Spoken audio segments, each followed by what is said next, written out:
I sat in the car on the bank's parking lot, staring at the screen of my phone. Balance, $550. Yesterday, it was 200,000. My wife thinks I'm at work, but I couldn't even bring myself to turn the key in the ignition. 15 years. That's how long I had been saving. Every Friday, without missing one, I transferred $200 into a separate account. No vacations in fancy resorts. No new cars. No impulse shopping. When my coworkers celebrated bonuses with steak dinners, I stuck with takeout. When neighbors redid their kitchens, we just patched up what we had. The sacrifices weren't random. They were for something bigger. We had a dream. A house with a small piece of land. Nothing huge. Just enough space so Sarah could finally have the garden she talked about every spring, and so I could build a workshop in the back where I'd fix things, maybe even start a small side business. We called the account Our Future. It wasn't just money sitting there. It was years of discipline. All the nights I told myself, not now, later. Every month, when the statement came in, I showed it to Sarah. She'd smile like it was the best gift she'd ever gotten. "You're so smart," she'd tell me. "So responsible." Those words meant more than anything my boss ever said to me at work. I wasn't just a man who paid bills. I was a man building something steady. Someone she could count on. That was the role I wanted most in life. The husband who never let his family down. I didn't grow up with stability. My dad walked out when I was 12. I watched my mom fight to keep the lights on, to keep food on the table. I swore to myself back then that when I had a family, I'd do everything in my power to make sure they never felt that kind of fear. Money wasn't about status for me. It was about safety, about control, about never seeing Sarah cry over bills like I once saw my mom cry. The plan was simple. Keep stacking the savings until we had enough for a down payment on the house we wanted. Sarah had even picked out a neighborhood she loved. Big oak trees, wide porches, kids playing in the street. Every time we drove past it, she'd point at a house with a little greenhouse in the yard and say, "That one's mine." I used to picture her there, hands in the dirt, sun on her back, finally getting the life she deserved. And I believed, with everything in me, that we were close. We were so close. $200,000 didn't just feel like numbers on a screen. It felt like proof that I'd kept my word, that I was the man I promised I'd be, that we were only months away from making that dream real. Now I stared at $550. 15 years gone. One number on a screen erased everything, and I couldn't imagine how I would ever explain it to her. I didn't tell Sarah right away. I couldn't. I carried that number, $550, in my head like a secret I wasn't ready to say out loud. But before everything collapsed, before the account was drained, it started so differently. It started with a joke in the break room at work. David, my coworker, leaned against the vending machine one afternoon and showed me his phone. "Look at this," he said, grinning. "I made $3,000 in a week." On the screen was some trading app one had never seen before. Charts, green arrows, numbers going up. I laughed it off, told him I wasn't interested in gambling. He shook his head and said, "This isn't gambling. This is math. Algorithms. Trends. It's predictable if you know what you're doing." I didn't believe him at first, but that night I sat at my desk and typed a few things into Google. I ended up down a rabbit hole. Articles, forums, videos. People talking about strategies, showing screenshots of profits. The way they explained it, it didn't sound like blind luck. It sounded like logic. Like discipline. The same kind of discipline I had built my savings on. For 3 straight days, I read everything I could. I watched tutorials until 2 in the morning. I scribbled notes in a notebook like I was back in school. The more I looked, the more I convinced myself it wasn't reckless. It was opportunity. Finally, I told myself I'd try it once. $1,000. That's all. Just to see how it worked.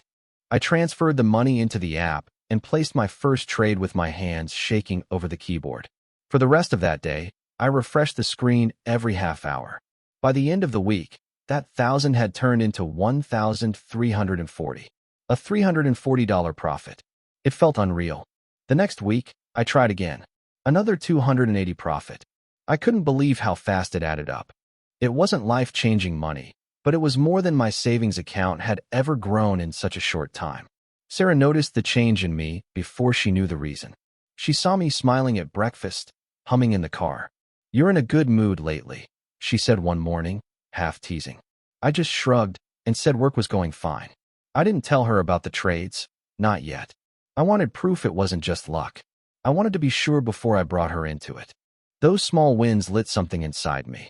For the first time in years, I felt like maybe I didn't have to wait another 5 years for that house. Maybe we could move faster. Maybe discipline wasn't the only way. What I didn't know then was that those green numbers on David's phone were the beginning of the end. Within a month, that 1,000 had grown into more than 8,000 in profit. I walked around like I had figured out the secret code to life. Every refresh of the app made me feel smarter, sharper, ahead of the curve. But then, one morning, the numbers flipped. The same green arrows I'd grown addicted to turned red. In a single day, I watched $2,400 vanish from the screen. It felt like a trapdoor opening under me. My chest tightened, my hands got sweaty. I couldn't breathe. That was the first time I realized how quickly this game could turn. For a few hours I told myself I should pull out.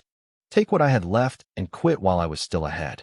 But the thought of walking away with a smaller number burned in my stomach. I wasn't ready to give up. Instead, I told myself I could get it back. You've done it before, I thought. Double down, and it'll even out. That's when the logic twisted. I started believing the same discipline that helped me save money all those years would protect me here. If I just followed the rules, watched the charts, stuck to the plan, I'd come out on top. Losing $2,400 felt temporary, a problem I could fix with the right move. So I raised the stakes. $10,000 from our savings. Just for a week, I told myself. Then I'd put it back, plus whatever profit I made. When that didn't feel like enough, I pulled out $25,000. The idea was simple. Bigger amounts meant faster returns. And if I could grow 1,000 into 8, what could I do with 25? Every time I transferred more, a voice in my head whispered Sarah's name. I pictured her face when she saw the account balance each month. The way she lit up when she said, "You're so responsible." Those words had been my anchor for years, and now they felt like a weight. I told myself I was protecting her, that she didn't need to know until I came back with more. At night, I lay awake staring at the ceiling, imagining how I'd tell her. Not about the risk, about the reward. About how her husband wasn't just safe and steady, but smart enough to turn our savings into something bigger. I wanted to see her smile again, only this time with the keys to the house she'd always wanted sitting on the counter. But underneath that fantasy was the first crack. The quiet thought I tried to ignore, what if I was wrong? And still, the trades kept coming. The night I went all in, I told myself it was strategy, not desperation. $200,000. Every cent of our family's savings. Our future, stacked on one number, one direction, one trade. I stared at the charts for hours before I pressed confirm. Every indicator pointed up. The forums buzzed with certainty. The analysts I followed all said the same thing. This was the moment. I didn't see it as a risk. I saw it as destiny. My shot to turn years of slow saving into one clean leap forward. When the trade locked in, I felt a rush I can't describe. My heart hammered like I had just jumped out of a plane. I kept refreshing the screen, eyes glued to the numbers. And at first, it worked. Within the first hour, I was up 15,000. Then 23. Then 31. Watching the green climb was like watching a door open to everything Sarah and I had dreamed of. I pictured her walking through that neighborhood she loved, pointing at the house with the greenhouse in the yard. I imagined handing her the keys, telling her, "It's ours." Not years from now, not after endless saving, but right now. My chest swelled thinking about her face, about the way she'd look at me. Not just responsible, not just safe, brilliant.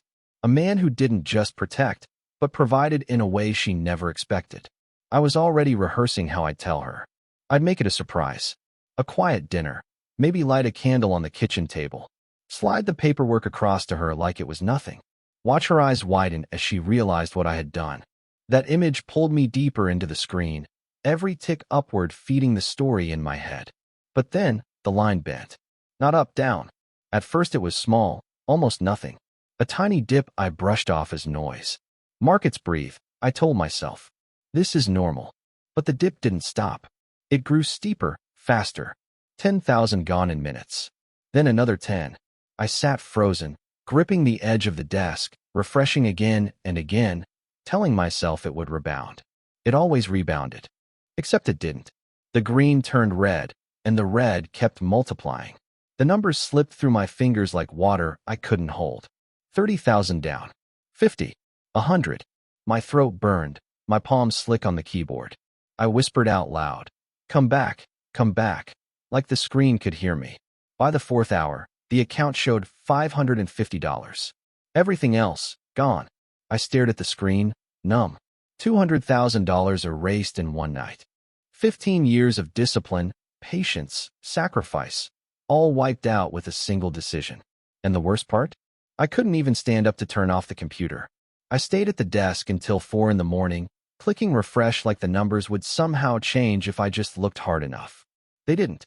200,000 had collapsed into 550, and the screen burned into my eyes like it was carved there. When the sun started bleeding through the blinds, I finally stood up. My legs felt heavy, like I was carrying the weight of all those years on them. I splashed cold water on my face, but it didn't help. Nothing could cut through the numbness. Sarah's alarm went off in the bedroom. She called out, asking if I was coming to bed. My throat tightened. I told her I had a headache and would lie down later. When she walked into the kitchen, rubbing her eyes, I forced myself to smile. Rough night, I said. She kissed me on the cheek and didn't ask questions.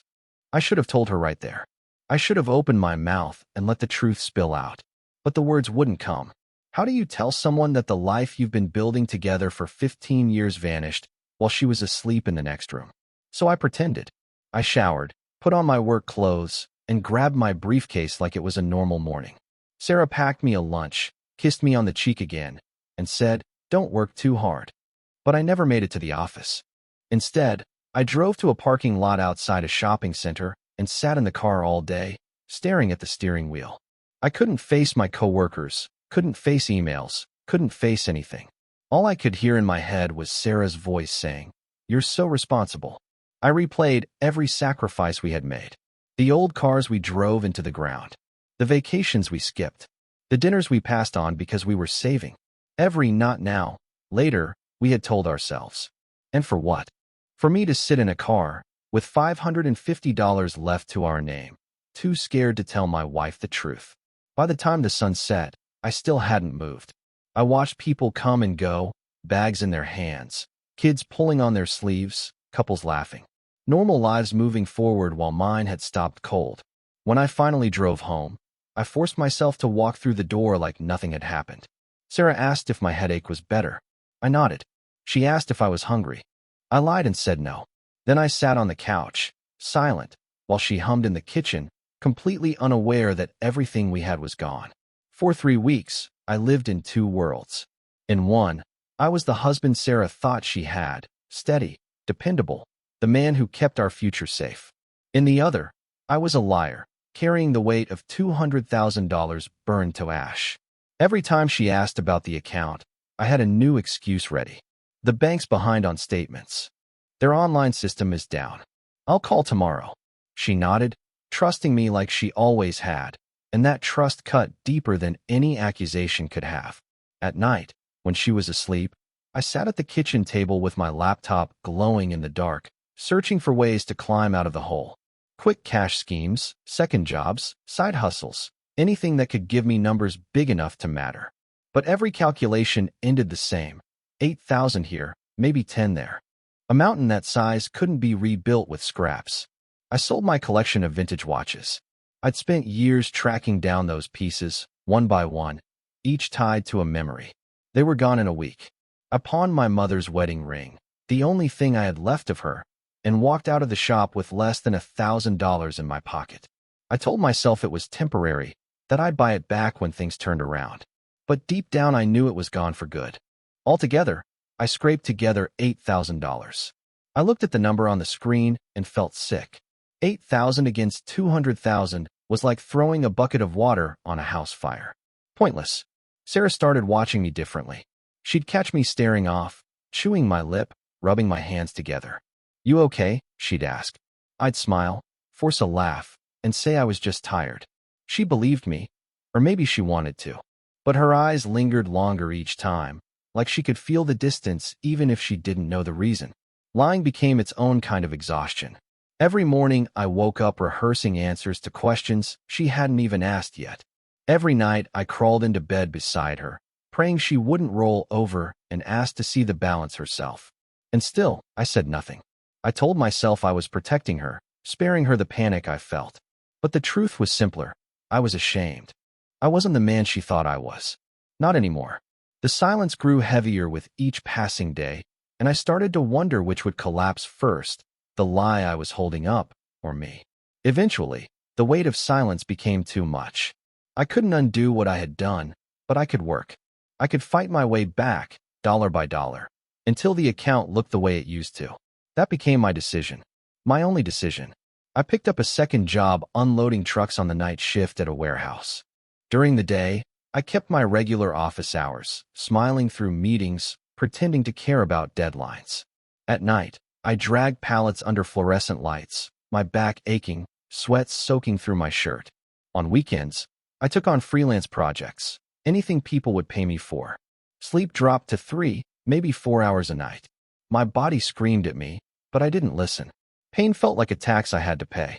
I told myself I'd pay it as long as it took, until every cent of those 200,000 was back in place. To Sarah, I explained the long hours differently. I told her I wanted us to afford a nicer house sooner, that I was taking on extra work to speed things up. Her face softened, and she said I was incredible. One night, when I came home barely able to lift my arms, she rubbed my shoulders and whispered, "You work so hard for us." Her words tore me in half. On one side, guilt threatened to crush me. If she knew the truth, she'd see the lie behind every shift, every excuse. On the other, her faith gave me strength.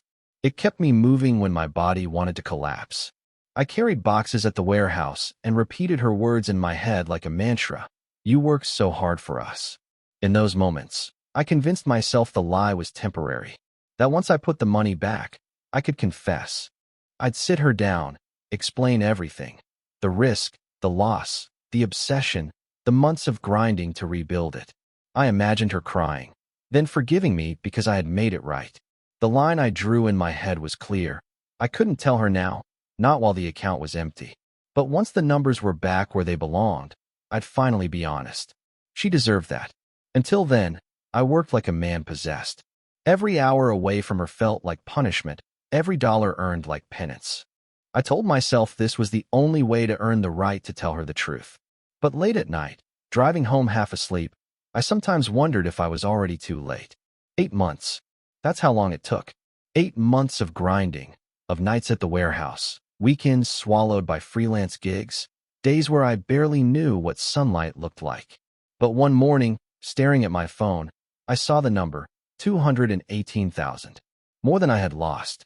More than I ever thought I'd see again. I sat there, barely able to breathe. It was back. All of it. Every cent.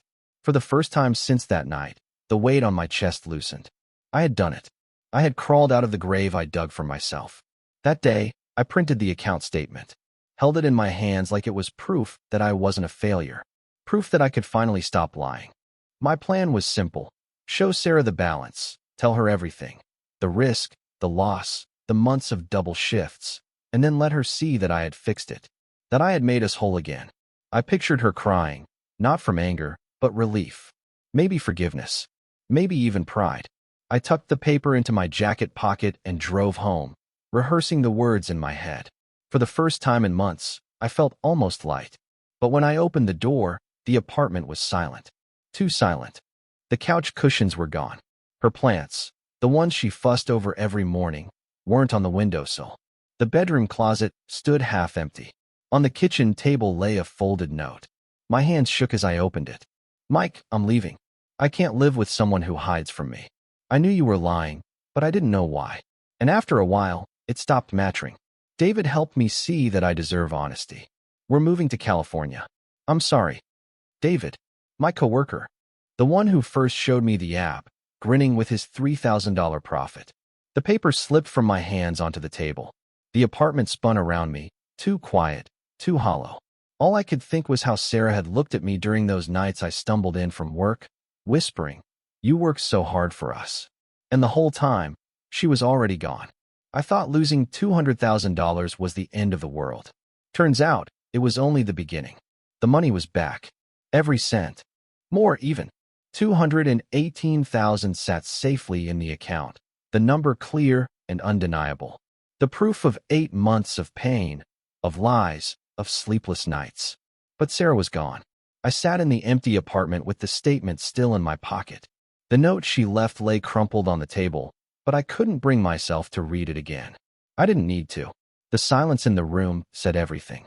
Her key was still on the counter. She didn't even take it with her. I stared at it for a long time, trying to imagine her hand dropping it there before she walked out the door. The same key she'd carried for 15 years, the same one she used to slide across the table when we bought this place, grinning because it was finally ours. Now it was just me. The money sat in the bank, but it meant nothing. No garden for her. No workshop for me. Just numbers on a screen. I used to be afraid of being broke. That was the fear that drove me to save every week, that made me say no to dinners, to vacations, to every little luxury. I thought security was everything. I thought as long as the account was full, we were safe. But sitting there, alone, I understood the truth in a way I never wanted to. Money wasn't safety. Money wasn't love. Money couldn't hold Sarah in place when the lies piled too high. I looked around at the apartment. Bare walls. Empty spaces where her plants used to be. The sound of the fridge humming, and nothing else. $218,000. And nothing to spend it on. I had won back the money. I had lost the only thing that mattered. And the worst part was the quiet voice in my head, the one I couldn't ignore. If I had the chance, I'd probably do it all over again. I'd dive back into the charts, the trades, the lies, telling myself it was for her, even while I knew it wasn't. The truth was, I hadn't just been lying to Sarah. I'd been lying to myself. I folded the bank statement, set it on the table beside her key, and turned off the light. Thank you for watching till the end.